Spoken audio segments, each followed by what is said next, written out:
What's going on, everyone? Zav here, and we're just going to bring you a quick overview of a follow-up AMA that the Elyon team did from the previous AMA. There were some questions that came in after that 2-hour window that they felt were important enough to answer now here in a follow-up AMA. So for those of you out there that didn't either know about this AMA or you just don't want to have to read through it yourself and you just want to listen to it, this video is for you. So let's break it down. The first question, will Elyon ever be distributed in Russia as well? Yes, however, they do not have any specific scheduling time frame for that yet. Is there a worry that because of the meta shifting basically every week, it seems that there is no stable state for it in KR? For most of the people I know who play on the Korean server site, this is a massive issue and the reason why many have lost interest in Elyon in Korea. Okay, so I guess what's been going on with the game is they've been constantly shifting the balance of power from class to class on a very regular basis. And so while that does keep things rotating and fresh, it makes it difficult for people to actually invest themselves into a character or to get settled in on a character. But they have said that we have realized that this was a mistake. So from now on, we no longer plan to drastically change the meta and focus more on the current in-game balance from a long-term perspective. Additionally, we will be applying balance changes by adding additional content instead of simply applying new patches. Of course, this doesn't mean we will take our time. This doesn't mean we will take our time to fix current live issues, right? So they're not just gonna, take their time with other things. They're gonna do things as quickly as they can to make them as effective as possible. Do you consider implementing more competitive small-scale battlegrounds? Also, the 3v3 Sky Island competitive PvE mode was removed due to some game resemblance. Do you still consider making something like that? So they currently have a limited amount of small-scale arena-based content, nothing more than 3v3 size outside of the 10v10 Clan War GVG. Currently, they do not have any plans, but if we see the demand for this is high, we will be considering it. We don't necessarily think the scale, large or small, of the BG is the most important factor. We're more focused on adding content that is apt for Elyon.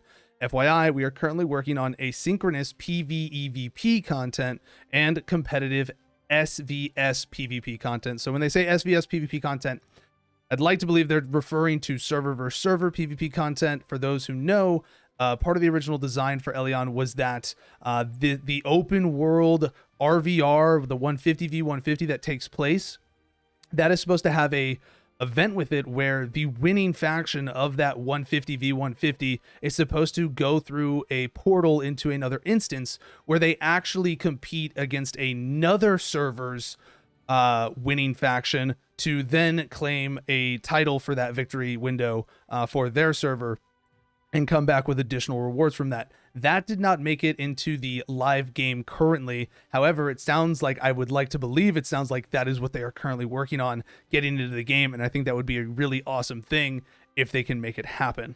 So keep your eyes out for that. Any plans for GeForce Now support? No plans currently. Are there any confirmed life skills beyond the average gathering and or fishing, things like animal husbandry or gardening? Is it possible to use this to level up your general player level beyond just fighting and or questing? Currently, there is not, but they do have plans on adding more volume to life skills. So they do have armor crafting, alchemy, potions, all that sort of stuff, as well as basic farming and fishing. However, there is nothing as grandeur as animal husbandry, right? As you may see in some games, that is not currently part of the game. And that system that you might have known or saw from Air's original development was this thing where you could customize mounts from being different animal parts, and like people were putting wings on lions and stuff. But apparently that system was like impossible for them to balance and just didn't work out. Also just doesn't seem to have a place in the current revision of Elyon. So that is not there in the game. There's nothing too in-depth regarding that. How much character customization can we do without purchasing an appearance change? For example, an NPC that lets you change hairstyles, makeup, and minor stuff like that with in-game currency. The only way present, and this is relatively common with Korean MMOs and even Western MMOs to an extent, the only way to additionally customize the character after it is created is by using an appearance change item. For many of us, that's a pretty common thing. There aren't too many games that let you just, do that willy-nilly. through like a barber shop type thing. Will we be able to invert the camera axis? No, it is not possible. Now, this is an important one, and I'm really hoping that we can get a lot of feedback on this during the beta from you guys, and that is, can you consider getting rid of the vignette effect on the screen? Now, the reason why this is really important is because for those of you who don't know, who haven't played the game or haven't seen the game, I'm going to destroy it for you right now. The vignette effect is something that you may not notice initially, but once it is presented to you and you are made aware of it, it is ever so apparent. So I'm going to destroy you with it right now. The vignette effect is this darkening effect of the camera around the edge of the screen for no real reason. And the only way to turn it off is to go into your preferences and turn off post-processing. All right, that is the only way to get rid of it. But by turning off post-processing, it now makes your game look like this. It gets rid of a lot of the color and details, the depth of the imagery, and how things look. And that's all just to get rid of this darkening effect on the border that I'm sure would be very possible for them to get rid of. So you turn it back on, but once you see it without the vignette effect on, it becomes really apparent once you put it back on, that darkening border. So guys, gals, let me tell you, if you are able to give feedback during the beta, as this is something like important for in terms of just general quality of life, I definitely urge you to do so. They have no plans for now, but hopefully we can get that to be changed. Can't imagine it'd be too difficult just to add a filter function for it to get rid of just that while keeping the post-processing. How large of a PvE focus will there be on content? Will I be looking at a couple of dungeons in the endgame, or what can I expect as a primarily PvE player when I reach endgame? As main end content, we have the RVR battle within dimensional portals, and we are also planning to add an asynchronous PvE competitive content. Various different types of endgame content will be added in the future as well. I think that one of the things that they've been given primary feedback on is the lack of depth to the PvE content available, and that is something that Terra actually did better at, and so hopefully we can see them bring some of that from Terra into the game, especially with the leaderboard system that they have in place for it. Allegedly, there is a 20-man raid in the works, so we'll see how that goes out. Hopefully that can be something pretty fun and engaging for people who enjoy PvE content. Are you guys tackling the addiction cycle of current MMOs between dailies, weeklies, resource systems? And how will you guys handle players feeling as if they're punished if they do not play every single day? Some of that is, based on individuals' approaches to the MMO itself, but some of that is very much so an issue as well. It has its pros and cons. This sort of content can act as a guide for players on what can or should be done, and the rewards for completing these help user engagement. However, we are also aware that doing the same thing on a weekly, daily basis can be very boring.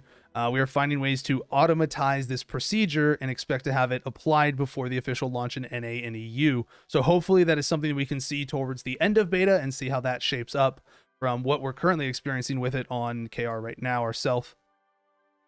How many months of gameplay do you estimate an average player needs to obtain the best in slot gear on a fresh character? Asking since I hope it's less than 5 months. We expect 1 month for decent gear and 3 months for top tier gear. If you plan to go further and obtain BIS gears, this would normally take more time, but the difference between top tier and BIS gears isn't that high. So this is actually a relatively accurate assessment from what we've experienced on KR so far. There is essentially a gear soft cap that people are reaching, and that is pretty much +8, +10 on purple and yellow gear, as well as their breakthrough pieces. And that puts people around, a 630 gear score range. While like the people that are currently in like super top tier gear are about 680. But most people are around that. Most people, everybody, okay, not top 100, okay? You do not have to be in the top 100. Most people are around that 630 marker, and those people are able to be competitive with people who are higher gear score, because it's not that much of a difference in terms of the power range for it. Now, obviously, if you're like 400 gear score and somebody's 650 gear score, that's a pretty big gap in power. However, getting to the soft cap point isn't that difficult in the grand scheme of things for the game. with how it's currently set up. Now, if you're trying to get to bis, that is a very long-term investment, similar to other games like older Arc Ages style with gearing, where you are investing in a like long-term procedure of acquiring top-end gear that you slowly work at over time, instead of it just being like you have top gear like it is currently in the game. Now what do you do with it? Nothing. So it's that kind of thing where it's something you're going to work at a really long time, over the lifespan of the game. There is no like surefire definitive way to acquire your singular best in slot piece at this moment with the game. About areas along the north belong to the blue side and areas along the south belong to the red side. I was wondering if there was a way that a faction can take over certain zones. Are there benefits for owning a zone? No, it is not possible to take over certain zones. This would significantly affect the balance between the two factions, which we cannot control.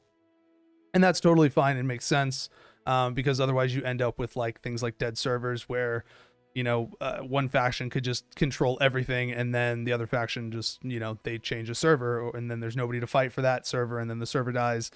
Cycle of PvP games as they go on when there's no control or mitigation over these type of elements. About cooperation, is it possible to play with friends and share loot, quests, craft house, and more?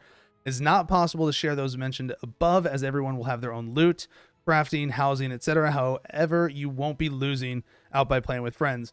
One thing about that is you can go to each other's houses.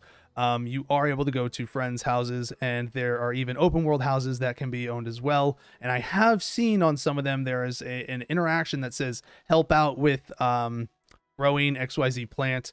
So there may actually be some like minor involvement that you can do with that, but overall it doesn't seem like there's actually like a full-on system with it. There's no player-to-player trading, things like that as well. So that's gonna wrap up the AMA, guys.